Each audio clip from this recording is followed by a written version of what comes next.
इसमें पेप्सी ने एक प्रतियोगिता आयोजित की थी जिसमें 5 लोगों की मौत हो गई थी। इस प्रतियोगिता का नाम था नंबर फीवर और इसका आइडिया बहुत ही सरल था। हर शाम न्यूज में एक विजेता नंबर आता था। कल का विजेता नंबर था 373 और अगर आपके पास उस नंबर वाली पेप्सी की बोतल का ढक्कन होता तो आप 10 लाख पेसो जीत जाते। 1992 में एक आम फिलीपींस वाई के लिए 10 लाख पेसो की जीत बहुत बड़ी होती थी, इसलिए यह प्रतियोगिता बहुत लोकप्रिय हो गई। क्या आप अगले करोड़पति बनेंगे? परिवार अपने घरों में पेप्सी की बोतल के ढक्कन जमा करने लगे। बहुत से लोग जीतने वाले ढक्कन खोजने के लिए कूड़ेदानों में झांकते थे। पेप्सी के अनुसार देश की आधी आबादी इस प्रतियोगिता में बढ़ चढ़कर हिस्सा ले रही थी और इस लोकप्रियता के कारण ही पेप्सी ने नंबर फीवर को 5 हफ्ते के लिए और बढ़ाने का फैसला किया और यहीं पर बहुत बड़ी गड़बड़ हो गई। आप देखिए, पूरी प्रतियोगिता के दौरान पेप्सी का पूरा नियंत्रण था कि कितने विजेता होंगे। उन्होंने एक कंप्यूटर प्रोग्राम पर भरोसा किया जो 2 विजेता ढक्कनों को बॉटलिंग प्लांट में भेजता था। 2 विजेता कैप का मतलब था कि केवल 2 ही विजेता हो सकते थे और पेप्सी अपने बजट में ही रहती। लेकिन जब उन्होंने प्रतियोगिता को आगे बढ़ाया तो कुछ गड़बड़ हो गई। कंप्यूटर प्रोग्राम में गड़बड़ी आ गई जिससे कुछ नंबर आपस में मिल गए और 25 मई 1992 को शाम 6 बजे चैनल 2 इवनिंग न्यूज ने विजेता नंबर 349 बताया और जबकि केवल 2 विजेता होने थे, लाखों फिलीपींस के लोग जश्न मनाने लगे। आप देखिए, 349 को पहले ही नॉन विनिंग नंबर घोषित कर दिया गया था और इस वजह से बॉटलिंग प्लांट उस नंबर को जितना चाहे छाप सकते थे। इसके परिणामस्वरूप फिलीपींस में 600,000 से ज्यादा 349 कैप सर्कुलेट हो गए। 349 एक ऐसी आम कैप थी कि बहुत से लोगों के पास एक से ज्यादा कैप थी। उस रात सड़कों पर जश्न का माहौल था। वे सभी अमीर हो गए थे और आखिरकार पैसे की चिंता छोड़ दी थी।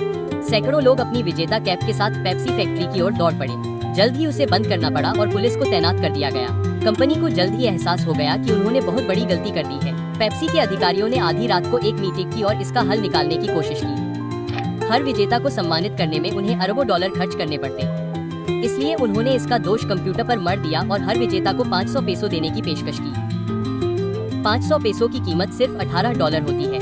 यह मूल पुरस्कार का 0.05% था।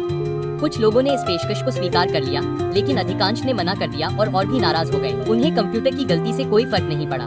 पेप्सी एक मल्टी बिलियन डॉलर कॉर्पोरेशन थी। उनकी नजर में उन्हें पूरी पुरस्कार राशि का सम्मान करना था, लेकिन पेप्सी नहीं मानी और हिंसक विरोध और दंगे भड़क उठे, जिसमें अंततः 5 लोग मारे गए और दर्जनों घायल हो गए। 349 विजेताओं ने पेप्सी के कारखानों पर धावा बोल दिया, खिड़कियों में मोलोटोव कॉकटेल फेंके और वहां से गुजरने वाले पेप्सी के ट्रकों पर बमबारी की।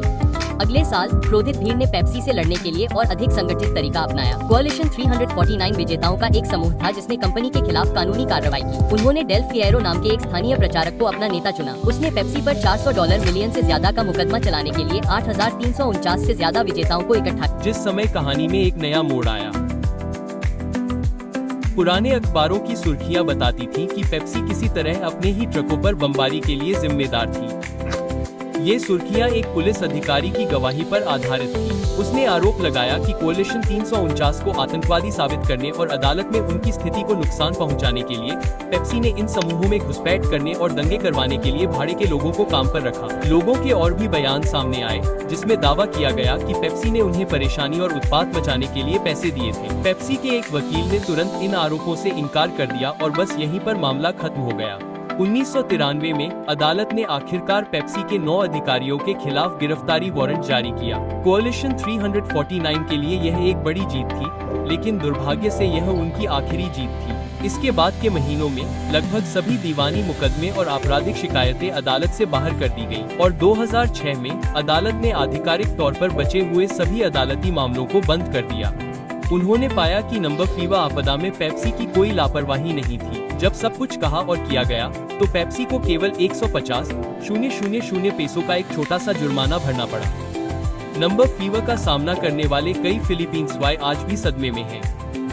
कुछ समूहों के सामने पेप्सी शब्द का जिक्र करना भी बुरा माना जाता है। हाल ही में पेप्सी से नंबर फीवर आपदा पर उनकी प्रतिक्रिया मांगी गई और उन्होंने यह बयान दिया।